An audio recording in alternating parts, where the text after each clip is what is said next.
Good morning, नमस्कार सभी बच्चों को।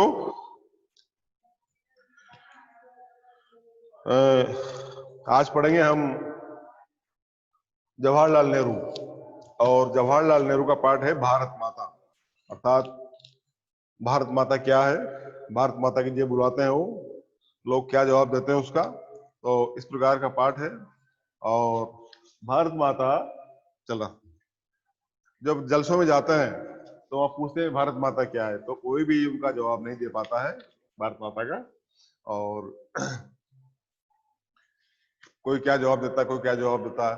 एक जाट ने जवाब दिया भारत माता और धरती माता है। अब धरती माता से क्या संबंध है, क्या है क्या नहीं है, कौन उसके अंदर माता कैसे हो गई, तो फिर इसका जवाब क्या नाम से जवाहर नेहरू जी देते हैं। तो अच्छा पाठ है ना। जवाहरलाल नेहरू, तो थोड़ा उनके बारे में पढ़ ले अपन, जवाहरलाल नेहरू के बारे में। क्योंकि जवाहरलाल नेहरू जो है वो हमारे देश के प्रथम प्रधानमंत्री रहे हैं। प्रथम प्रधानमंत्री, जब देश आजाद हो गया और देश आजाद हो गया, आजादी मिल गई, तो आपको प्राइम मिनिस्टर के रूप में चुना गया। प्राइम मिनिस्टर बने आप, तो पहले प्रधानमंत्री है।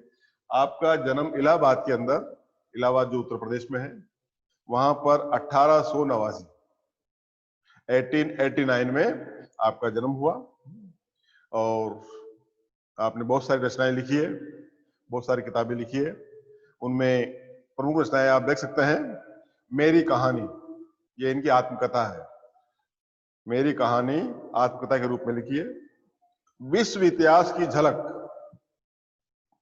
हिंदुस्तान की कहानी, पिता के पत्र पुत्री के नाम, जो इंदिरा जी थी, तो इंदिरा जी को पत्र लिखा करते थे, तो वो भी एक क्या नाम से हिंदी अनुवाद किया है, उनको रखी किताब। हिंदुस्तान की समस्याएं, स्वाधीनता और उसके बाद जब देश आजाद हो गया, आजाद होने के पश्चात देश में क्या क्या समस्याएं है, क्या क्या विकास करना है, ये तमाम बातें उस किताब में है। स्वाधीनता और उसके बाद, स्वाधीनता मतलब देश की आजादी हो गई, 47 में देश आजाद हो गया, प्राइम मिनिस्टर बन गए, और उसके बाद फिर आपको क्या क्या करना है, उसके बाद जो भी बातें हैं वो लिखिए। राष्ट्रपिता, भारत की बुनियादी एकता, अर्थात एकता किस प्रकार से कायम रह सके, ये भी किताब लिखी है उन्होंने। और लड़खड़ाती दुनिया आदि, ये लेखों और भाषणों का संग्रह है, ठीक है। और सन 1964 के दिन आपका देहावसान हो गया। कब हुआ? 1964 में आप क्या नाम से देवलोक गमन हो गया, आपका चले गए। तो बात में आ गई आप पे। सन 1889 में, तो 1889 में तो आपका इलाहाबाद के अंदर जन्म हुआ। और आपने क्या नाम से मेरी कहानी, आत्मकथा, विश्व इतिहास की झलक, हिंदुस्तान की कहानी, पिता के पत्र पुत्री के नाम, हिंदी अनुवाद है, हिंदुस्तान की समस्याएं, स्वाधीनता और उसके बाद, राष्ट्रपिता, भारत की बुनियादी एकता, लड़खड़ाती दुनिया आदि लेखों और भाषणों का संग्रह आपका पूरा मिलता है।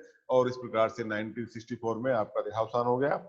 इनका जन्म, नेहरू जी का जन्म, जवाहरलाल नेहरू का जन्म, पंडित जवाहरलाल नेहरू का जन्म इलाहाबाद के एक संपन्न परिवार में हुआ। अर्थात इनके माता पिता अच्छे थे, धनाढ़ थे, संपन्न थे, पैसे वाले थे, तो वहां पर आपका इनका जन्म हुआ। उनके पिता वहां के बड़े वकील थे, अर्थात इलाहाबाद जो हाई कोर्ट है, इलाहाबाद का जो कोर्ट है, न्यायालय है, वहां पर आप बड़े वकील थे, अच्छे नामी वकील थे, वकील जानते हैं हम, अधिवक्ता थे। नेहरू की प्रारंभिक शिक्षा घर पर तथा उच्च शिक्षा इंग्लैंड में हैरो और कैम्ब्रिज में, अर्थात जो प्रारंभिक शिक्षा है आपकी, जो प्राइमरी 8 तक की, या मिडिल का दो, मैट्रिक का दो, वो घर पर ही हुई। घर पर ही आपको पढ़ाने आते थे, है ना, वहीं केवल एग्जाम देने जाते थे आप, पढ़ाई हुई।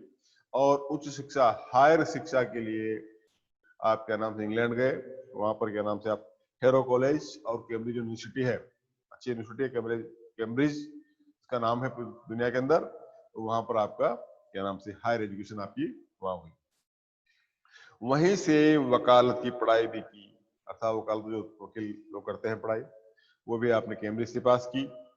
लेकिन नेहरू पर गांधी जी का बहुत बड़ा प्रभाव पड़ा, अर्थात गांधी इधर से जो चल रहे थे, आंदोलन चल रहा था देश के अंदर, स्वतंत्रता आंदोलन की बात चल रही थी, हर जगह आंदोलन हो रहे थे। गांधी जी ने नेतृत्व अपने हाथ में ले रखा था, कर रहे थे गांधी जी ने। और गांधी जी के विचार, गांधी जी का दर्शन, गांधी जी का जो क्या नाम से चिंतन, इनसे नेहरू जी काफी प्रभावित हुए। और प्रभावित होने के बाद आपने वो छोड़ करके वकालत करा तो और गांधी जी के साथ लग गए, देश के लिए, देश की आजादी के लिए आप लग गए। तो गांधी जी के दर्शनों का, गांधी जी के चिंतन का, गांधी जी की जो भावनाओं का आप पर काफी प्रभाव पड़ा और आप साथ में लगे। उनकी पुकार पर वे पढ़ाई छोड़कर आजादी की लड़ाई में गए, अर्थात आगे की जो पढ़ाई छोड़ करके, आगे का जो अपना पढ़ाई लिखना बंद करके और आपका नाम से महात्मा गांधी के साथ आंदोलन में लग गए। आगे चलकर सन 1929 में, आजादी से पहले की बात है, 1947 को आजाद हुआ, लेकिन 1929 1929 में वे भारतीय राष्ट्रीय कांग्रेस के लाहौर अधिवेशन के अध्यक्ष बने। अर्थात जो लाहौर में अधिवेशन हुआ कांग्रेस का, वहां पर आपको अध्यक्षता का काम जिम्मा दिया गया, अध्यक्ष बने आप, और पूर्ण स्वतंत्रता की मांग की। अर्थात ब्रिटिश सरकार से, फिरंगी सरकार से, गोरी सरकार से, अंग्रेजों की सरकार से इन्होंने पूर्ण स्वतंत्रता के, देश पूर्णतः आजाद होना चाहिए, अब तुम यहाँ से चले जाओ, अब तुमने बहुत 200-250 साल राज कर लिया है, अब तुम्हारी बाजी खत्म हो गई है, अब आप जा सकते हैं, हम हमको देश को क्या नाम से पूर्ण आजादी चाहिए। लेकिन अंग्रेज कहाँ मानने वाले थे, कहाँ देने वाले थे। 29 की बात है, 29 के बाद 47 में आजाद हुआ, अनेक आंदोलन हुए, अनेक प्रकार से मांग रखी गई। नेहरू का झुकाव समाजवाद की ओर रहा है, अर्थात सब समाज एक, सबका साथ, सबका विकास है, सब आगे बढ़े है, न कोई क्या नाम से छुआछूत, न जाति प्रथा, न क्या नाम से धर्म, धार्मिक वो अपना जो चलाते हैं उस हिसाब से धर्मनिरपेक्षता है, इस प्रकार के समाजवाद की आप बात करते हैं। सन 47 में जब स्वतंत्र हुआ, 1947 में जब देश आजाद हो गया, तो नेहरू जी प्रथम प्रधानमंत्री बने। अर्थात जब अंग्रेजों ने क्या नाम से अपनी सत्ता देशवासियों को दे दी, देशवासियों को सौंप दी, तो क्या नाम से जब यहाँ के जो प्रथम प्रधानमंत्री के रूप में नेहरू जी को चुना गया, नेहरू जी के नाम से पहले देश के प्राइम मिनिस्टर बने, प्रधानमंत्री बने, और भारत के निर्माण में अंत तक रहे। अर्थात जब तक जिंदा रहे 64 तक है, तब तक क्या नाम से भारत के विकास के लिए, भारत की क्या नाम से योजनाओं के लिए, भारत के डेवलपमेंट के लिए आप काम करते रहे, लगे रहे। कई योजनाएं बनाई उन्होंने, देश के विकास के लिए कई योजनाएं बनाई, अनेक योजनाओं का जो किस प्रकार से देश को आगे बढ़ा सकते हैं, किस प्रकार से देश को आगे ले जा सकते हैं, देश की क्या नाम से, जिनमें आर्थिक औद्योगिक प्रगति, आर्थिक क्या पैसा कैसे आए, देश संपन्न कैसे हो, देश को तो अंग्रेजों ने काफी नुकसान पहुंचाया था, काफी लूट ले गए थे वो, और औद्योगिक प्रगति अर्थात कारखाने कैसे बने, कारखाने लगे हैं, भारत का माल भारत में तैयार हो, बाहर से सामान नहीं मंगाना पड़े, इस प्रकार से वैज्ञानिक अनुसंधान है कि विज्ञान जो तरक्की कर रहा है वो देश के अंदर ही करे, देश के वैज्ञानिक आए, देश के वैज्ञानिक ही आगे बढ़े, देश के विज्ञान ही देश को आगे बढ़ाए। इस प्रकार से वैज्ञानिक अनुसंधान से लेकर साहित्य, कला, संस्कृति आदि क्षेत्र शामिल है। अर्थात जितने भी देश में विकास के काम आ सकते हैं, देश के विकास के लिए चीजें जो है, चाहे विज्ञान हो, चाहे आर्थिक क्षेत्र हो, चाहे क्या नाम से औद्योगिक क्षेत्र हो, कला हो, संस्कृति हो, साहित्य हो, ये जितने भी चीजें हैं ये देश के अंदर आगे बढ़े, इसलिए उन्होंने देश के विकास के लिए संपूर्ण काम किया, बहुत काम किया है। नेहरू जी बच्चों के बीच में चाचा नेहरू के रूप में माने जाते थे। अर्थात 14 दिसंबर को, नवंबर को उनका जो निकल गया जन्म दिवस था, और उस दिन को क्या नाम से पूरे देशवासी बाल दिवस के रूप में मनाते हैं। अर्थात वो बच्चों के चाचा नेहरू थे, बच्चों के लिए चाचा नेहरू कहलाते थे, और शांति, अहिंसा, मानवता के हिमायती नेहरू ने अंतरराष्ट्रीय स्तर पर विश्व शांति और पंचशील के सिद्धांतों का प्रचार किया। अर्थात अंतरराष्ट्रीय स्तर पर भी वो शायर रहे, वहां भी क्या नाम से विश्व शांति रहे, देशों के अंदर कई मीटिंग अटेंड किए उन्होंने, कई सभाएं अटेंड की, और पंचशील का सिद्धांत है, जो 5 सिद्धांत है पूरे विश्व के अंदर, वो भी नेहरू जी की ही देन है, तो नेहरू जी ने ही दिया, ताकि तमाम देशों के बीच में अंतरराष्ट्रीय स्तर पर क्या नाम से शांति बनी रहे, देश लड़े नहीं, एक दूसरे की क्या नाम से कद्र करे, एक दूसरे की सहायता करे, इस तरह की बात थी। जो पाठ है आपका भारत माता, भारत माता जो पाठ पढ़ रहे हैं, ये पाठ हिंदुस्तान की कहानी का 5वां अध्याय है। अर्थात हिंदुस्तान के बारे में जो लिखा करते थे, जो कहानी लिखी, उन्होंने किताब लिखी, उसका 5वां अध्याय है। अंग्रेजी से भाषांतर, अंग्रेजी में लिखा हुआ है क्या नाम से हिंदुस्तानी कहानी, लेकिन उसको हिंदी में अनुवाद किया है। और हिंदी में अनुवाद किसने किया है? हरिभाऊ उपाध्याय। हरिभाऊ उपाध्याय ने इसको अंग्रेजी से हिंदी में ट्रांसलेट किया है, जिसका नाम है भारत माता। क्या है इसमें? पंडित नेहरू ने बताया है कि किस तरह देश के कोने कोने में आयोजित जलसों में जाकर वे आम लोगों को बताते हैं थे कि अनेक हिस्सों में बटा होने के बाद भी हिंदुस्तान एक है। आप जानते हैं हमारा देश बहुत बड़ा है, विभिन्न राज्य है, विभिन्न प्रकार की कल्चर है, विभिन्न प्रकार का खान पान है हमारा, विभिन्न प्रकार का रहन सहन, कपड़े अलग पहनते हैं, भाषा अलग है, और अलग अलग राज्यों की अलग अलग संस्कृति है। तो इस प्रकार से फिर भी हम एक हैं, फिर भी एकजुट हैं। तो इस तरह की जो बातें हैं, हिंदुस्तान एक है ना, अनेकता में एकता, हिंदुस्तान की जो बातें नारा दिया गया है, तो हिंदुस्तान एक है। और इस अपार फैलाव के बीच एकता के क्या आधार है और क्यों भारत एक देश है? अर्थात इतना जब देश क्या नाम से विभिन्न उसमें बटा हुआ है, संस्कृतियों में बटा हुआ है, विभिन्न खान पान, विभिन्न रहन सहन, विभिन्न क्या नाम से भाषाएं, विभिन्न भौगोलिक स्थितियां हमारे देश की जो है वो बटी हुई है, तो फिर भी हम एक हैं। तो इसके पीछे क्या कारण है? पूरा देश का एक साथ होना, इसके पीछे क्या कौन सा सूत्र काम करता है? जिसके सभी हिस्सों की नियति एक ही तरीके से बनती बिगड़ती है, यही पूरे पाठ की विषय वस्तु है। अर्थात भारत माता क्यों कहलाता है देश है, इसको भारत माता क्यों कहा गया है, इसके बारे में बताते हैं, है ना। इसी क्रम में पंडित नेहरू ने भारत माता शब्द पर भी विचार किया है। अर्थात उनसे पूछते हैं कि भाई, लोगों से जाते हैं, जलसों में जाते हैं, सभाओं में जाते हैं, और सभाओं में ये पूछते हैं कि नारा लगाते हैं भारत माता की जय, भारत माता की जय। पूछते हैं भारत माता क्या है, भारत माता किसे कहते हैं? तो कोई जवाब देता, कोई क्या जवाब देता है। एक जाट ने जवाब दिया कि धरती माता ही भारत माता है। तो इस प्रकार से फिर नेहरू जी उनको बताते हैं, यहाँ वास्तु में धरती माता ही, धरती के अंदर जितने भी क्या नाम से तालाब है, पहाड़ है, पर्वत है, जमीन है, देश है, वासी है, ये आप लोग सब है, ये सभी संपूर्ण रूप जो भारत माता का ये एक रूप है। भारतवर्ष पर विचार किया है और उनका निष्कर्ष है कि भारत माता की जय का मतलब है यहाँ के करोड़ों करोड़ लोगों की जय, अर्थात संपूर्ण व्यक्तियों की जय, जितने भी लोग यहाँ निवास करते हैं, जितने भी लोग क्या नाम से इस देश के अंदर रह रहे हैं, उन लोगों की जय, उन लोगों का की जय ही भारत माता की जय है। भारत माता कोई वो अलग से नहीं है, भारत माता क्या नाम से संपूर्ण देशवासियों ही भारत माता है।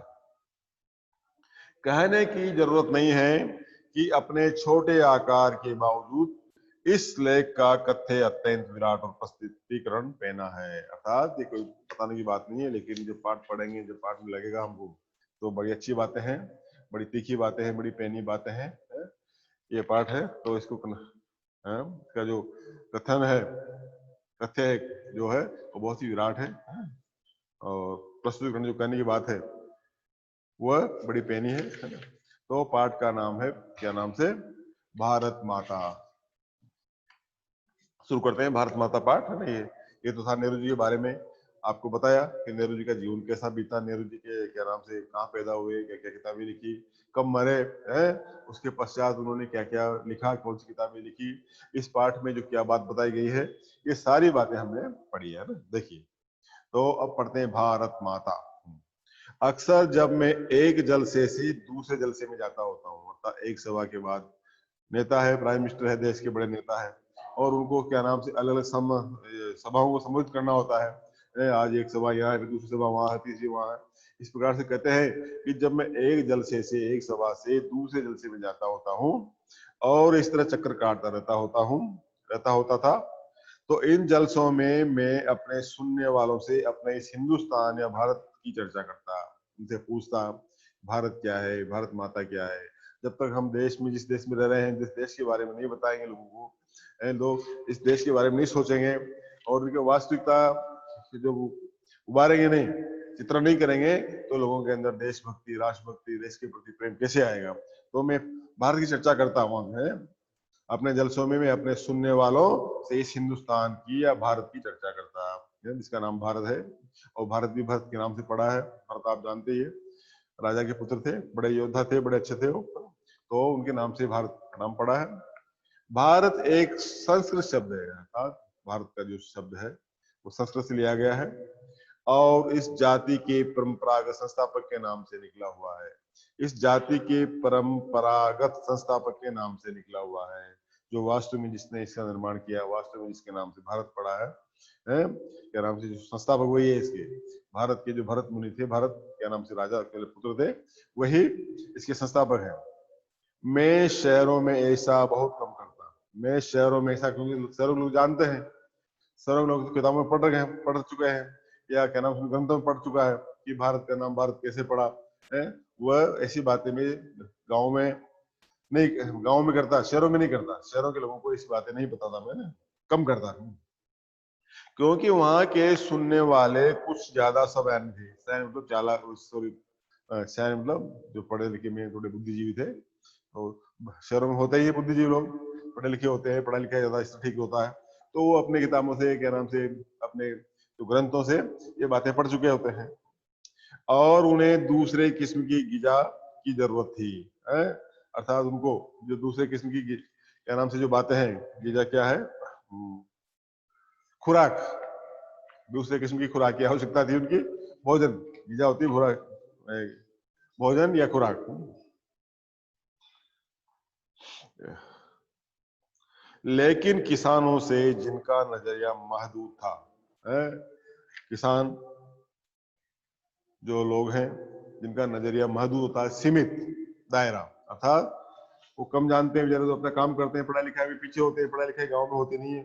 किसान का काम है खेती करना, पढ़ चले गए स्कूल, 2-5 क्लास पढ़ ली तो ठीक है, बाकी अपना खेती का काम करते हैं। तो दूसरे किस्म की जिनकी, लेकिन किसानों से जिनका नजरिया महदूद था, सीमित था नजरिया, मैं इस बड़े देश की चर्चा करता था, उनसे कहता, चर्चा करता, भारत माता की जय, आप बोल रहे हैं भारत माता क्या है, भारत क्या है, देश क्या है, तो ये बातें मैं उनसे अवश्य करता।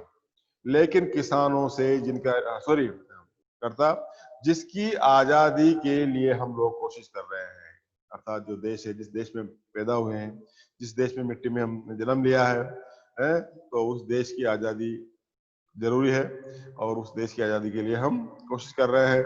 तो देश क्या है, जिसको भारत माता कहते हैं, भारत माता क्या है, आदि बातें करता और बताता कि किस तरह देश का एक हिस्सा दूसरे जुदा होते हुए भी हिंदुस्तान एक था।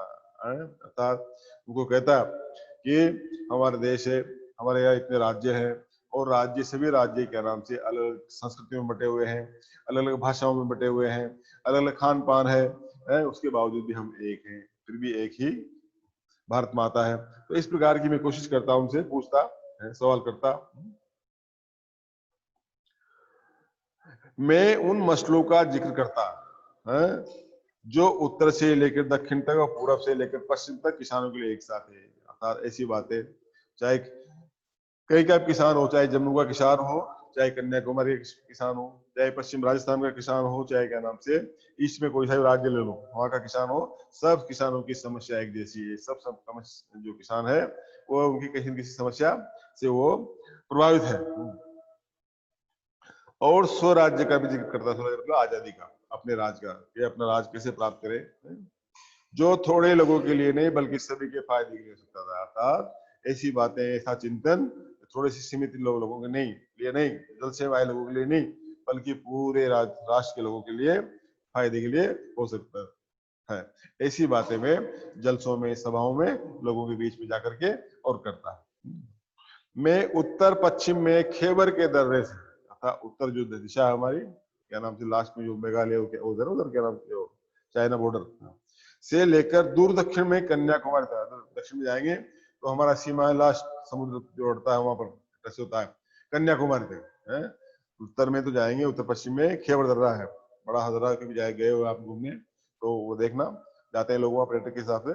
और इधर क्या नाम से कन्याकुमारी तक की अपनी यात्रा का हाल बताता, अर्थात पूरे वर्णन को सुनाता, बताता कि वहां के लोगों को ये समस्या है, वहां के किसानों को ये समस्या है, आपकी ये समस्या है, अर्थात यानी कि सबकी समस्या एक जैसी है ना। और कहता है कि सभी जगह किसान मुझसे एक से सवाल करते हैं, चाहे वो केवल दर्रे के उधर के किसान हो, चाहे कन्याकुमारी किसान हो, वो सभी मुझसे एक सवाल करते हैं, क्योंकि उनकी तकलीफें एक सी थी, अर्थात जो सबकी दिक्कतें हैं, सबकी समस्याएं हैं, वो एक जैसी होती थी ना, थी। यानी गरीबों, कर्जदारों, पूंजीपतियों के शिकंजे, अर्थात आप जानते हैं, जब देश आजाद नहीं हुआ था उससे पहले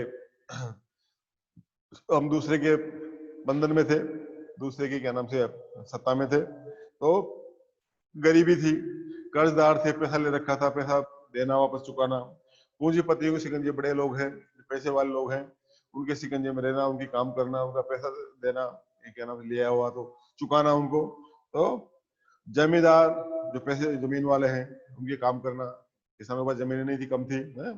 और महाजन, महाजन होते हैं क्या नाम से पैसे देते हैं, सेठ लोग, बढ़िया लोग जो गांव के लोगों को पैसा देते हैं, तो वो कड़े लगान लगान भरते थे, लगान के नाम से लिया करते थे लोग हमसे, अंग्रेजी सरकार जो है, हम जो जहाँ भी जमीन करते थे उस जमीन का लगान भी हमसे लेती थी।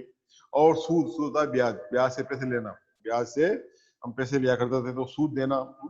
पुलिस के जुर्म पुलिस कोई सुनती नहीं थी, डेमोक्रेसी नहीं थी, जैसा राजा जैसा क्या नाम से उसकी बात सुनती थी, तो वो जुर्म वाले हो गए। और ये सभी बातें गुथी हुई थी, अर्थात ये ऐसी बातें जो पूरे देश के लोगों में एक जैसी थी, चाहे हम कन्याकुमारी जाएं, चाहे क्या नाम से खेबर के दर्रे में जाएं, या कहीं से राजस्थान में जाएं, या बंगाल में जाएं, पंजाब में जाएं, ईस्ट में जाएं, हर जगह ऐसी समस्या थी, हर जगह इन्हीं समस्याओं का, इन्हीं चुनौतियों का सामना लोगों को करना पड़ रहा था। उसे ढड्डे के साथ, मतलब वही तरीके के साथ जिसे एक विदेशी सरकार ने हम पर लाद रखा था, अर्थात विदेशी सरकार थी, कौन कहे, कौन सी अपनी बात पीड़ा को जाकर बताए, पीड़ा को बताएंगे तो 10 सवाल करती है, 10 सवाल करती है, तो उसके जवाब देना भी बड़ा मुश्किल था, है? इसलिए सुनते नहीं थे हमारी, कौन जाके कहे उनसे, डेमोक्रेसी नहीं थी, नेता आज जनता के जनप्रतिनिधि हमारे नहीं थे, तो किन जनप्रतिनिधि जाकर के हमारी बात को, हमारी समस्याओं को कहें कि हाँ साहब, हमारे वो पुलिस वाले हमारा इंतजार कर रहे हैं, वो जिम्मेदार हमसे प्याज ले रहा है साहब, है? वो क्या नाम से जो पूंजीपति है उससे हमने कर लिया था, वो ब्याज पर ब्याज ले रहा था, है? वो सूद ले रहे हैं जबरदस्ती का, क्या नाम से, है? तो इस प्रकार की जो तमाम समस्याएं थी लोगों की, वो समस्याएं को हम किसको जाकर बताएं, तो जिसे एक विदेशी सरकार ने हम पर लाद रखा था, और इनसे छुटकारा भी सभी को हासिल करना था, अर्थात उस विदेशी सरकार के इस बंधन से, इस क्या नाम से कड़े, जो विदेशी हो तो है, उसको क्या करना देश से, है ना, तो उससे छुटकारा पाना, उससे मुक्ति पाना पहला हमारा काम था। पहले हम आजादी मिले, देश के वासियों के हाथ में आए, देश के ही लोग इस देश को चलाए, ज्यादा अच्छा है। मैंने इस बात की कोशिश की कि लोग सारे हिंदुस्तान के बारे में सोचें, अर्थात मैं कहता था कि भाई दोस्त, हम हमारे प्रदेश की, हमारे परिवार के घरों के बारे में, हमारे समाज के बारे में सोचें, हम पूरे देश के बारे में सोचें, है? और कुछ हद तक इस पर बड़ी दुनिया के बारे में भी, हाँ, इसके बाद दुनिया के देश उस समय गुलाम थे, और सभी देश आजाद हो, उस गुलामी से मुक्ति मिले, सभी देशों के जो देशवासी है, वहां के लोग हैं, उनके हाथों में ही सरकार का जो शासन जाए, हाथ में रहे, ज्यादा अच्छा है। इस प्रकार की बातें हम जलसों में, मीटिंगों में, सभाओं में लोगों के साथ क्या करते थे, जिसके हम एक जूझ है, जिसके एक अंश है हम, तो जूझ का होता मतलब होता है एक खंड, एक भाग, अर्थात उसके एक हम भाग हैं, चाहे यहाँ के लोग हो, चाहे बाहर के लोग हो, सबको एक ही समस्या का सामना करना पड़ रहा है कि हम विदेशियों के हाथों गुलाम हैं, तो पूरे देश के वासी जो सब जगह से, और अंतर्राष्ट्रीय स्तर पर जहां जहां भी लोग क्या नाम से जो अंग्रेज सरकार के अधीन है, वो सब आजाद हो। मैं अपनी बातचीत में चीन, स्पेन, अबिसीनिया, मध्य यूरोप, मिस्र और पश्चिम एशिया में होने वाले कशमकशों का जिक्र भी आता है, अर्थात वहां भी जो आंदोलन चल रहे हैं, वहां भी देश के लोग आजाद होना चाहते हैं, वहां भी क्या नाम से अंग्रेजी सरकार लड़ाई लड़ी जा रही है, तो ये बातें मैं उनसे क्या करता, मैं उन्हें सोवियत यूनियन में होने वाली अचरज भरी तब्दीलियों का हाल भी बता होता था, अर्थात वहां भी आंदोलन हुए, वहां भी क्या नाम से देश के लिए लड़ाई लड़ी गई है, तो वहां किस तरह के क्या क्या आंदोलन हुए, क्या क्या काम लोगों ने किया, ये बातें भी मैं लोगों को बताया करता था। और कहता है कि अमेरिका ने कैसी तरक्की की, अमेरिका कैसे आगे बढ़ा है, किस तरह से क्या नाम से आजाद होने के पश्चात वहां के लोगों ने हमसे बहुत गुण जबरदस्त आगे बढ़ा है। तो लोगों ने मिलकर के देश को आगे बढ़ाया है, आजादी की है, चाहे विज्ञान का क्षेत्र हो, चाहे आर्थिक वो हो, चाहे व्यापार हो, हर क्षेत्र में उन्होंने अपना काम किया है। ये काम आसान न था, इतना इजी नहीं है काम, है ना, लेकिन जैसा मैंने समझ रखा था वैसा मुश्किल भी नहीं था। अर्थात कि भाई कोई काम है देश में हमको करना है और वो बड़ा मुश्किल है, तो ऐसा मुश्किल कोई काम नहीं है। हर काम हमारे हाथ में है, हर काम हम कर सकते हैं, हर काम को आसानी से आगे बढ़ा सकते हैं। इसकी वजह ये थी कि हमारे पुराने महाकाव्यों ने और पुराणों की कथा कहानियों ने, जिन्हें वे खूब जानते थे, उन्हें इस देश की कल्पना करा दी थी। अर्थात जो हमारे पुराण है, जो क्या नाम से कहानियां है, महाकाव्य है, इनमें देश की पुरानी प्राचीन जो क्या नाम से बातें हैं वो सब लिखी हुई है? और हमेशा कुछ लोग ऐसे मिल जाते थे जिन्होंने हमारे बड़े बड़े तीर्थों की यात्रा कर रखी थी। अर्थात उनमें ऐसे लोग भी थे, ऐसे क्या नाम से जो हमको मिलते थे, जो क्या नाम से पूरे देश में घूमते थे, यात्राओं का बड़ा शौक था उसमें, पैदल ही निकल जाया करते थे, बसें नहीं हुआ करती तो भी पैदल ही यात्रा करते थे, साल साल 6-6 महीने तक यात्राओं में घूमते रहते थे। तो ऐसे लोग भी जलसों में लोगों को मिल जाया करते थे। तो जो हिंदुस्तान के चारों कोनों पर है, अर्थात ऐसी समस्या, ऐसी जो बातें हैं, वो घूमने वाले लोग हैं, वो चाहे एक जगह की बात नहीं, राजस्थान, पंजाब, हरियाणा इनकी बात नहीं, पूरे देश में यात्राएं करते थे लोग, और यात्राओं में घूम करके ज्ञान भी प्राप्त कर लिया करते थे। उन्हें इसे कल्पना करती थी, और हमेशा कुछ लोग ऐसे मिलते थे जिन्होंने बड़े बड़े तीर्थों की यात्रा कर रखी थी, जो हिंदुस्तान के चारों कोनों पर है। या हमें पुराने सिपाही मिल जाते हैं, पुराने जो काम कर रखा सिपाही जो है, जिन्होंने पिछली बड़ी जंग में या धावों के सिलसिले में विदेशों में नौकरियां की है। ऐसे लोग भी है जो सिपाही थे, और जो विदेशी क्या नाम से हमारा शासन था वहां के उसमें थे, और जो बाहर भी गए हैं, बाहर लड़ाई लड़ने के लिए भी गए। प्रथम युद्ध, विश्व युद्ध हुआ अंग्रेज शासन में हुआ, द्वितीय विश्व युद्ध हुआ 42 में, वो भी विदेशी शासन के अंतर्गत हुआ। तो यहाँ के लोग क्या नाम से बाहर भी लड़ाई लड़ने के लिए जाया करते थे, बाहर भी लड़ाइयाँ लड़ी उन्होंने, तो उनसे भी हमको काफी ज्ञान मिलता था। सन 30 के बाद जो आर्थिक मंदी पैदा हुई थी, 30 के बाद, है ना, उसकी वजह से दूसरे मुल्कों के बारे में मेरे हवाले उनकी समझ में आ जाते थे। अर्थात जो लोग हैं वो बात बताते थे हमको, बात बताया करते थे, उनके बारे में, उनसे हम क्या नाम देश के बारे में, हमारे देश के बारे में भी हमको चिंता करनी पड़ती थी, हमको समझाया करते थे वो, है ना। तो हमारे समझ आ जाती थी बातें। कभी ऐसा भी होता था कि जब मैं किसी जलसे में पहुंचता, कह रहे हैं कि कभी कभी ऐसी बात भी आती थी जब मैं कहीं क्या नाम से जलसे में, सभा में जाता था, तो मेरा स्वागत भारत माता की जय के साथ होता था। बोलते हैं, आज भी बोलते हैं, भारत माता की जय। जब भी कोई जलसा होता है, सभा होती है नेताओं की या किसी की भी, तो उसमें सबसे पहले सबका कर्तव्य होता है जय बोले जाए। जय किसकी नहीं, व्यक्ति विशेष की नहीं, जय किसी एक की नहीं, जय पूरे भारत की, पूरे देश की जय बोली जाती थी। इस नारे से जोर के साथ किया जाता था, ऐसा नारा लगाया करके सारे बोलते भारत माता की जय, तो सब उसका जवाब देते जय। मैं लोगों से अचानक पूछ बैठता इस नारे से उनका क्या मतलब है, तो सभा में जाता और सभा में लोगों से अपने भाषण में के दरमियान लोगों से पूछता कि इस नारे का क्या मतलब समझते हैं, आप क्या समझते हैं, भारत माता की जय मतलब क्या, किसकी जय है? तो ये भारत माता कौन है, भारत माता किसे कहेंगे, भारत माता है जो आप बोले जा रहे हो, इसकी जय लगा रहे हो, इसके नारे लगा रहे हो, तो ये भारत माता कौन है जिसकी वो जय चाहते हैं? मेरे सवाल में उन्हें कुतूहल ताजुब होता है। वो उनको असली ज्ञान तो थी नहीं, किसानों को वास्तविकता का पता था नहीं उनको, तो उनको कौतूहल ताजुब होता है कि वास्तव में नेताजी अच्छी बात पूछ रहे हैं, अच्छी बात कर रहे हैं। और कुछ जवाब न बन पड़ने पर वे एक दूसरे की तरफ या मेरी तरफ देखने लग जाते हैं। जब इसका जवाब उनको नहीं आता, जवाब नहीं दे पाते, तो वो क्या नाम से एक दूसरे की ओर देखते, तू बता, या मेरी ओर देखते, भाई आप ही बता दो, आप ही पूछ रहे हो सवाल तो आप ही कह दो कि भारत माता की जय इसका मतलब क्या है? मैं सवाल करता ही रहता और उनसे पूछता रहता, भारत माता क्या है, भारत माता किसे कहते हैं, इस नारे का मतलब कौन है, भारत माता कौन है, आदि। आखिर एक अट्टे कट्टे जाट है, जो उनमें बीच में एक जाट जाती है, हमारे जाटों की, जाट एक समुदाय है, क्या नाम से तो किसान करते हैं, वो उनमें से एक अट्टा कट्टा जो व्यक्ति है, उसने जो अनगिनत पीढ़ियों से किसानी करता आया, जिसके दादा परदादा पूर्वज हमेशा किसानी का काम करते रहे हैं, जवाब दिया कि भारत माता से उनका मतलब धरती से। कहता है कि भारत माता मतलब संपूर्ण धरती है, भारत की देश की धरती है, जहाँ जहाँ तक ये हिस्सा है, जहाँ तक किसी भौगोलिक स्थिति है, वो देश ही भारत माता है। कौन सी धरती है? खास उनके गांव की धरती या जिले की या सूबे की या सारे हिंदुस्तान की धरती से उनका मतलब है। अर्थात पूछते हुए कि कौन सी धरती है भाई, आपके गांव की धरती है, आपके राज्य की धरती है, आपके सूबे की धरती या पूरा हिंदुस्तान की धरती है ना। इस तरह सवाल जवाब चलते रहते, इस मैं पूछता रहता, बातें होती रहती, जवाब होता रहता, यहाँ तक कि ऊब कर मुझसे कहने लगते कि मैं ही बताऊं। फिर बाद में अंत में कहते हैं कि भाई इसका जवाब तो आपको देना पड़ेगा, आप ही दें तो ज्यादा अच्छा है, हमको तो आता नहीं, हमको तो आता है जो बता दिया है। देश की धरती ही, इतना ही हम जानते हैं कि भारत माता का अर्थ है देश की धरती, जिस देश में हम रह रहे हैं वही हमारी माता है।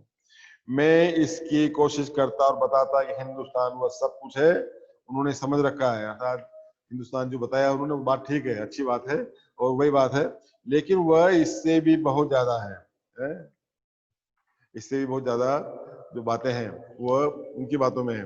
हिंदुस्तान की नदी, पहाड़, जंगल और खेत जो हम अन्न देते हैं, ये सभी हमें अजीज है। अर्थात यहाँ के पेड़ पौधे हुए, यहाँ की नदियां जो बहती है वो हुई, यहाँ के बड़े बड़े पहाड़ जिन पर हम घूमने जाते हैं वह है, लोग रहते हैं, तो जंगल हमारे यहाँ लकड़ियां भरा हुआ है वह है, तो खेत जो हम क्या नाम से फसल देता है, हमको क्या नाम से